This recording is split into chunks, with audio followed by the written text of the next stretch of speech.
named Paul Martin. I can remember one Mother's Day, Paul would tell a story every now and then. Paul was, if you've ever been to Dollywood, you know all the beautiful flowers up there at Dollywood, how they, just adorn the place with flowers that were Paul he's polite up Dollywood with all those flowers. He send trucks up there, you know, when they done load them. But to meet Paul, he just looked like an old farmer. Anyway, one time, he's a dear old fella. One time he was telling a story to our kids. That's something I want us to do too, is get some storytelling nights going. I think that we need to try to share some things between generations, you know. That'd always be a blessing. But Paul told about going camping, and he'd eaten a bunch of sweet stuff, and his mother told him to brush his teeth before going to bed. And Paul said, well, she's not going to know if I brush my teeth or not. So he didn't bother with it. That night he lay down, and his place to sleep was on top of the picnic table. Remember the old cement picnic tables that used to adorn some of our parks? Anyway, Paul went to sleep, sleeping away, and felt something wet on his face. He looked up, and there was a bear washing his face for him. He said, I began to scream, and he said, I don't know if I scared the bear more or if it scared me more, the way it took off out of camp. I learned to listen to my mother. Now that's a pretty good tale for Mother's Day, isn't it? And you know, so often in life I look back and Mom was right after all. How about you? You've been there as well, hasn't you? Amazing how much smarter our parents get the older we get. But we are saying Happy Mother's Day to each and every one of you moms out there today. And we're at a place in Scripture where it speaks of motherhood. We thank you all you mothers out here. And it's not only biological mothers, but there are so many women in our lives that have played that role, that have blessed us, school teachers, and just so many. Aunts, grandmothers, so many. We say thank you for raising us up this day. The mark of motherhood is love. So here is a passage this day that speaks about this very thing. We are at the cross of Jesus, and there are three women here. Mary, the mother of Jesus. You remember the names of the others offhand? Pretty easy to remember, because they're all named Mary. We're over at John chapter 19 at verse 25, if you'd like to turn there with me. John chapter 19 at verse number 25. And isn't this a beautiful phrase? Near the cross of Jesus stood his mother. His mother's sister, Mary, the wife of Cleopas, and Mary Magdalene. When Jesus saw his mother there, and the disciple whom he loved standing nearby, he said to her, Woman, here's your son. And to the disciple, here is your mother. And from that time on, this disciple took her into his home. I can think of no other place in Scripture where it speaks of motherhood in such a way. Our sermon title is Adopted at the Cross.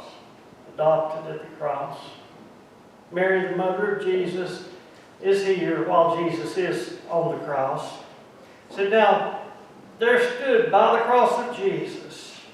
You know, it was so near to him that she could hear him speak. His mother of Jesus, Mary, showed her affection and her constancy in abiding by him until the very, very last here.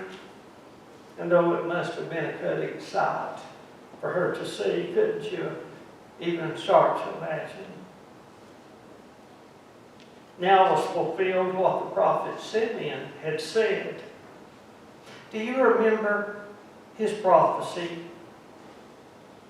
When Jesus was just very, very small, Simeon was someone who'd waited in the temple to see the Christ. And his prayers had been answered. But he said something to Mary when he blessed her, something that stood out very precariously. And we see that over in Luke 2, verse 34 and 35. Then Simeon blessed them and said to Mary, his mother, this child is destined to cause the falling and the rising of many in Israel, and to be a sign that will be spoken against, so that the thoughts of many hearts will be revealed, and a sword will pierce your own soul too. A sword will pierce your own soul. Can you imagine Mary there at the cross? Was her mind going back to those words maybe about that time?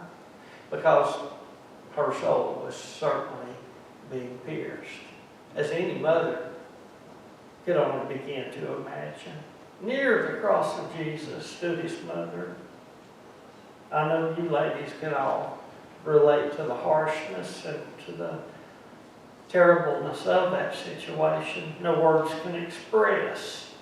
No words can begin to express. And I can't help but think Mary's mind went back to those words. How helpless she must have felt. There was nothing that she could do. And motherhood is no primrose path. I don't have to tell any of you all that, do I? Sometimes it's a hard path. But it is a wonderful path, and a blessed path nonetheless. Mothers should be saluted for their tenacious love. Mother's love for us is much like God's love for us. It's unmerited. I can attest to that, for sure. It's not earned. It's a selfless love.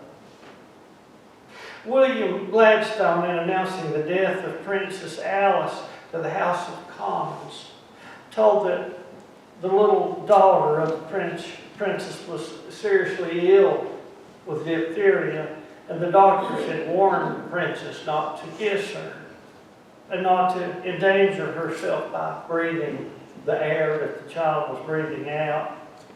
But once the child was struggling for breath, and the princess automatically picked the baby up and kissed her.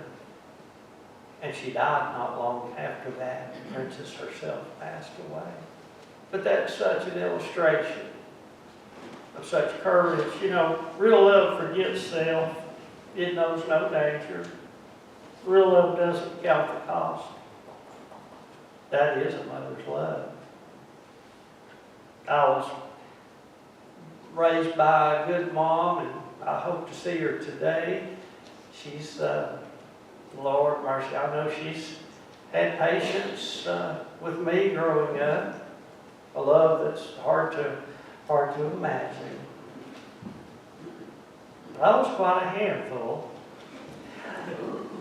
Love is the mark of motherhood. And Mary must have felt so helpless. I think of the stresses I've put my mom through. You know, I was known by name down at the emergency room. I made trips there quite often, as I recount. I hated needles. I was going to throw a fit if they come near me with one.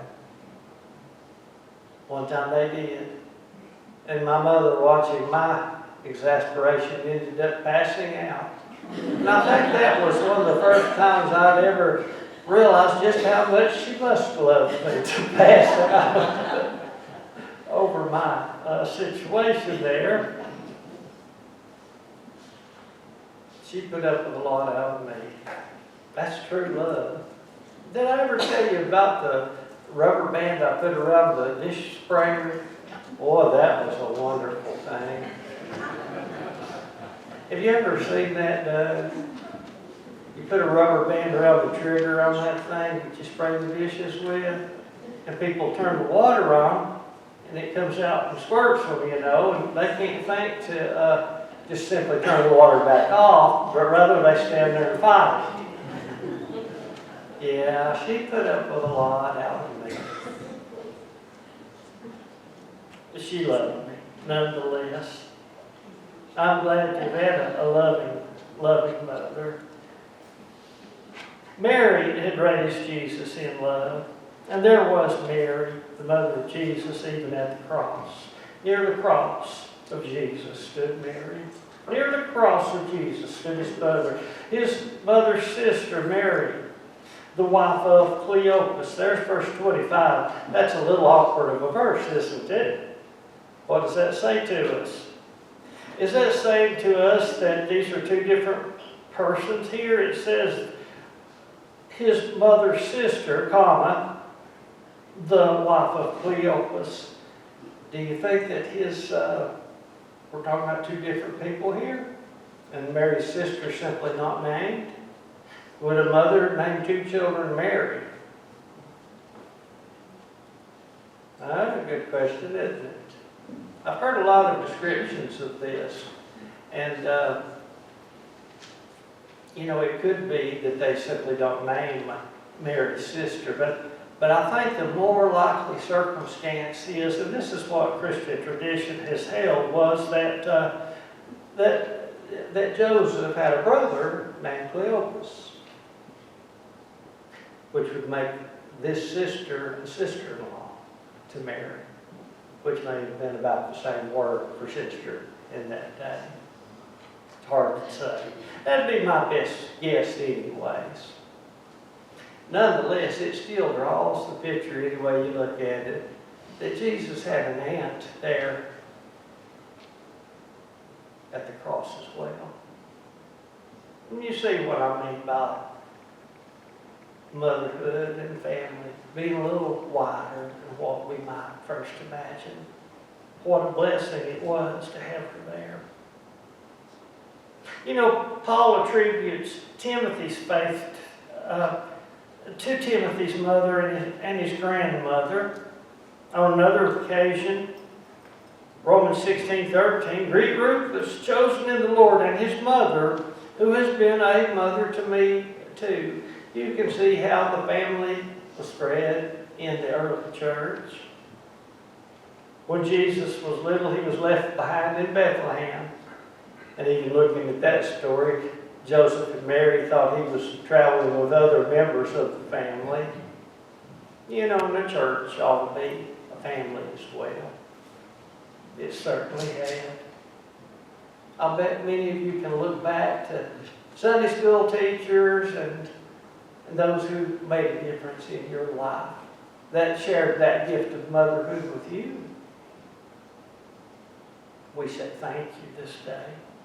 Family, friends who'd helped raise Jesus, and here at the cross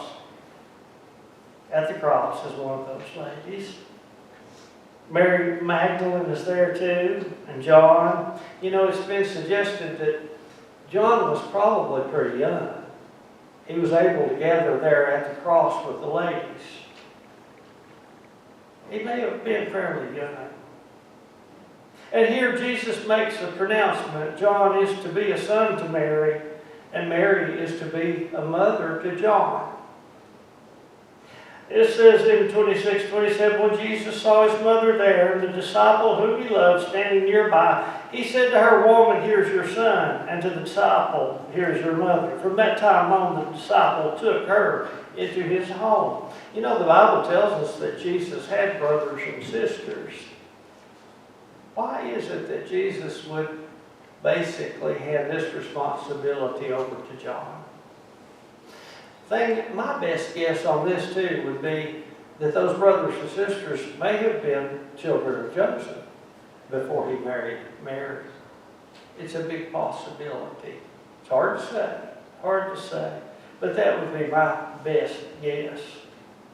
There are a couple of possibilities. Jesus may have been an only child to Mary. That'd be the traditional Catholic belief as well. One other thing that you might speculate about here is just maybe John needed a mother as much as Mary needed John. That's a real possibility too. Either way,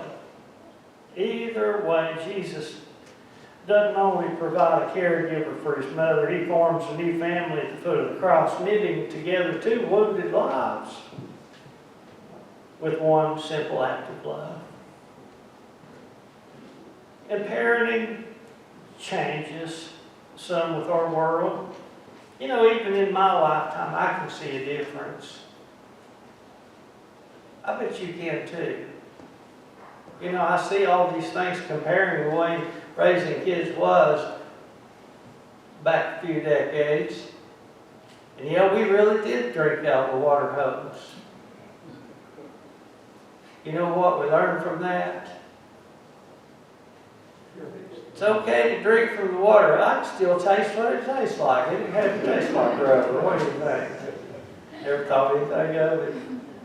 What I learned from that was never drink out of a water hose after it's been laying out in the sun for a while. Here we go. Here we go. You've been there, done that, haven't you? Set the inside of your mouth on fire. But we know what that means, don't we? And we're not quite as free with our kids as our parents were. You know, Brittany growing up, I might say, just stay in the yard, or you can go over to so-and-so's house, you know, across the street over there. Stay in the... My mom never said anything to me like that. It was, don't come back in. Y'all been there? Yes, indeed. Go out, don't come back in. We need to be in by dark. If we was in trouble, if we were in trouble, the first sign of knowing your mom had it in for you was using your government name. How many of y'all have a government name? You know what a government name is? It's Paul Gene Humphrey. You knew you were in for it when the government name got used. Yeah, you all know just where I'm coming from, don't you? Times have changed a little. Our world's changed a whole lot. I miss those days. Those were good days. They really were. In our communities, everybody knew everybody. And people felt safe. But things have changed. And parenting changes as well.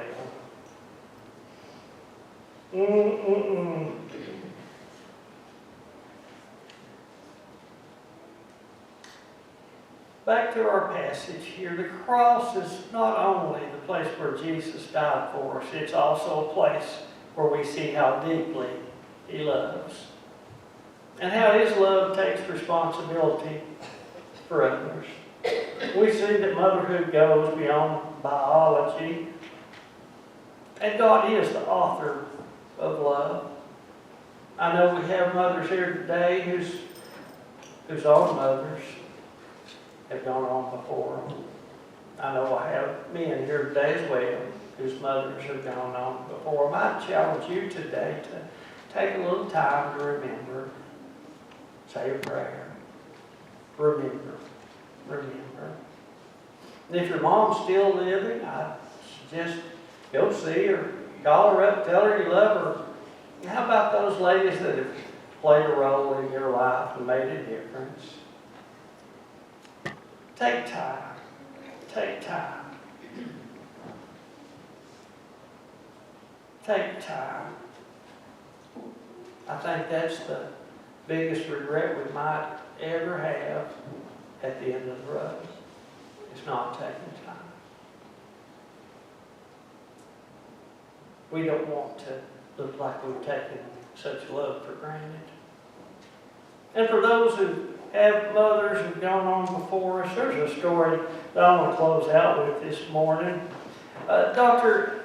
Cahala Bolton, a story about his mother passing away when he was a young man. She'd requested to be buried in a red dress and to have "Because He Lives" played at her funeral. He'd been very close to his mother. And when she died, he did as she requested. She was buried in a red dress, and he had them to play "Because He Lives" at her funeral. And only a few weeks later, Cahala went on a mission trip to Belize. And he told of one of the native pastors there asking him one night to go out and evangelize with him. So he agreed, and off they went. It's night. It's in the jungle, a little dirt road, huts here and there. The pastor stopped the vehicle and said, "You go that way, I'll go this way." He hadn't imagined being on his own doing this. Said he went to the door of a few different huts, and those people thought he was crazy. This has been just a few weeks after burying his mother. He hadn't imagined he'd be alone. He walked down the road and just kind of sat down on a log. He said a young boy came by and spoke to him in broken English and wanted to hear about Jesus. And the doctor said he led him to salvation, led him to accept Jesus as his Lord and Savior. That was the first person he'd ever led to know Jesus as Lord. And he was so proud of it. He said, "My only thought as I sat there is I wish the Lord could let my mother know." Then he thought to himself and thought, "Now that's probably a silly prayer, a silly thing to pray for." He said a moment later, a couple of young men come by. They had a guitar with them. Struck up conversation. "Play me a song." The doctor said he didn't know if the boy was Christian or not, but he sat down and he played. He played because he lives. You know, the circle isn't broken. We say that all the time. By and by. No. He's got a path that leads forever in the sky. Those that have gone on before us, all the mothers, all the ladies that have played that role, let me remind you, we're going to have a great reunion day again someday. And we'll see them all. But as for today, my challenge to you is very simple. Just take time. Take time to holler at them, to hug them, to tell them you love them, or to say a prayer and remember. And this day I say to you, Happy Mother's Day.